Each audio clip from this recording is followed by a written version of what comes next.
Now, let's talk briefly about some of the science or psychology behind how we think and process information so that we can consider these when creating our art. When trying to create socially impactful art, we often think that simply presenting the facts or raising awareness is enough to inspire change. It's like believing that if we provide all the details, people will naturally understand and take action. However, this isn't always the case. Simply sharing information does not guarantee people will engage with or even remember it.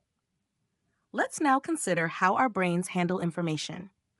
Think of the brain as a giant puzzle. Throughout life, we collect pieces of information, ideas, experiences, and facts, and our brains don't store these pieces separately. Instead, our minds fit them together, connecting new information to what we already know, forming a larger, more meaningful picture. When we encounter new facts, we try to find where they fit into our existing puzzle of understanding. For instance, a story or image that connects to something familiar is easier to remember than random facts. The brain thrives on context and making connections. So, how do we incorporate this knowledge into how we create our art?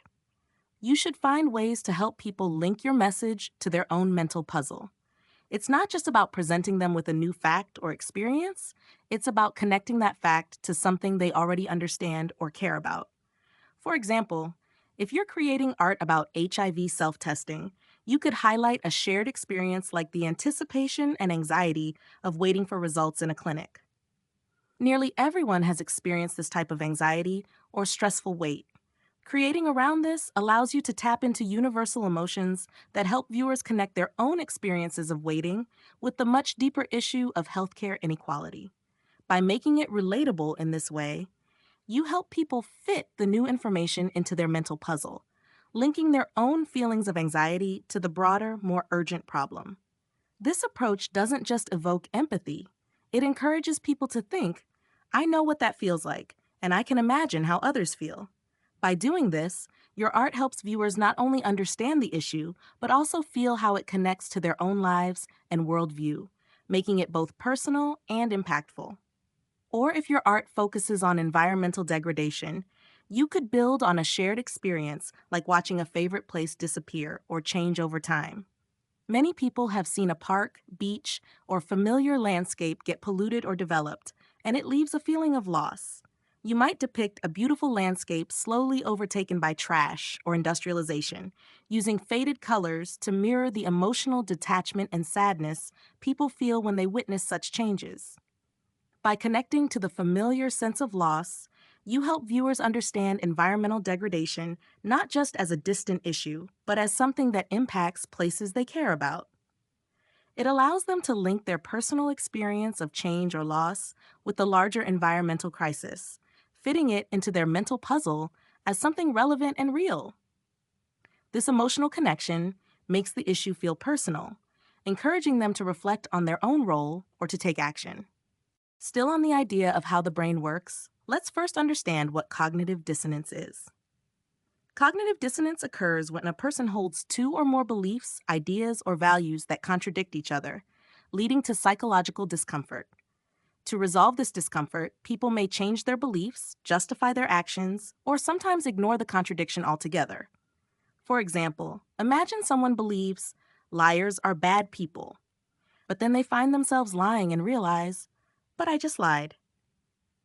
This creates cognitive dissonance because their behavior contradicts their belief.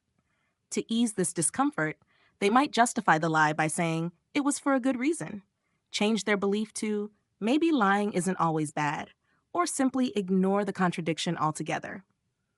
Now, if someone holds deeply ingrained stereotypes or misconceptions about a social issue, simply presenting them with facts may not change their views. In fact, it can sometimes reinforce their existing beliefs.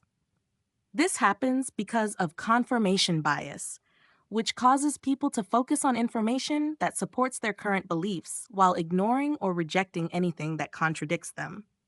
Even when presented with solid evidence, they might twist the facts to fit their pre existing worldview, further entrenching their position rather than reconsidering it. This is where art can be powerful. Instead of directly confronting someone with facts, which may trigger confirmation bias, art introduces new ways of seeing an issue by using symbols, metaphors, and imagery. These creative elements present familiar topics in more thought provoking ways by engaging emotions, imagination, and deeper reflection.